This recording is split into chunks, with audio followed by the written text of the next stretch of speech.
বন্ধুরা, আমার ছেলের এই পড়াশোনার এই পরিস্থিতি, বই রেখে গড়াগড়ি করছে আর বেলা বাজে 9:30। আর এদিকে তোমাদেরকে দেখাচ্ছি আজকে সকাল থেকে মানে সারা রাত ধরে কি বৃষ্টি হচ্ছে। ওখানে একটু থেমেছে, কিন্তু এই আসছে আর একটু থামছে, আবার আসবে। খুব জোরে বৃষ্টি হচ্ছে, প্রচুর পরিমাণে বৃষ্টি। আর 2-4 ঘন্টা থাকলে বন্যা হয়ে যাবে।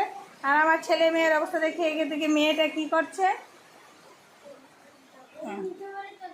মেয়ে পড়তে বসেছে।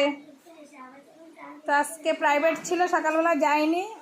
আমার বরমশাই ঘুম থেকে উঠলো সবাই, আর আমার এদিকে রান্না হয়ে গেছে। তো কি কি রান্না করলাম সকাল থেকে উঠে তোমাদের সাথে শেয়ার করছি। তো এখানে দেখো বন্ধুরা, ডাল রান্না করেছি আমি, আর এখানে কারকল ভাজি আর শুকনো লঙ্কা ভেজে রেখেছি, কারণ আলু মাখা হবে।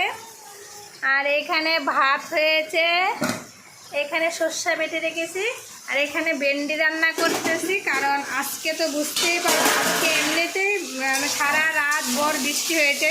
তো মাছওয়ালারা কী করে মাছ আনবে, তো আজকে এই রান্না করবে, পরে দেখা যাবে কি হবে। তো আমি এদিকে রান্না করতে থাকি। আর তোমরা প্লিজ, যদি আমার ভিডিওটি ভালো লাগে অবশ্যই একটা লাইক করে কমেন্ট করে চ্যানেলটাকে সাবস্ক্রাইব করে আমাদের পাশে থেকো। দেখা হবে পরের ভিডিওতে। তোমরা ভালো থাকো, সুস্থ থাকো। আর আমি এদিকে রান্না করতে থাকি। শুভ সকাল, টাটা বন্ধুরা।